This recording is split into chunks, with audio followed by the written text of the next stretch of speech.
Alors c'est tout mon stockage de pommes de terre qui me reste à l'heure qu'il est. Donc là à peu près 2400 tonnes de pommes de terre.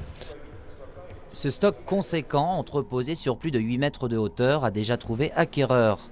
L'industriel McCain, spécialiste de la transformation de pommes de terre en frites, est en effet l'un des clients réguliers de ce producteur normand. Ces pommes de terre sont vendues depuis février 2019, elles devaient être livrées en mars dernier, mais la crise du Covid est passée par là. Elles ne sont pas payées parce qu'elles ne sont pas parties. Mais à partir du moment qu'on a signé un contrat avec un industriel, l'industriel s'engage, quelle que soit la destination, à les payer. En attendant, Jean-Baptiste Pommel doit faire face à un gros trou dans sa trésorerie. Et pour conserver ce stock très encombrant et périssable, ses charges s'accumulent. Toutes les variétés ne peuvent pas être stockées de la même manière et accepter d'être stockées très longtemps. On a des pommes de terre hâtives qui ne le permettent pas, parce qu'après c'est des risques de germination. Et après, le gros problème, c'est le coût de stockage aussi.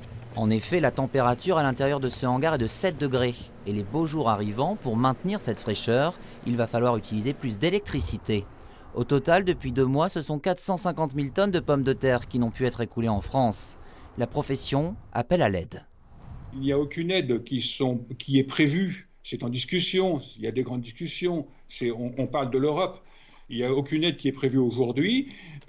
Si ce n'est en Hollande, les Hollandais ont des aides pour le retrait de leurs pommes de terre invendues. Aux Pays-Bas, en effet, 50 millions d'euros ont été débloqués. En Belgique, patrie de la frite, les producteurs espèrent 20 millions de l'État. Mais toujours rien en France.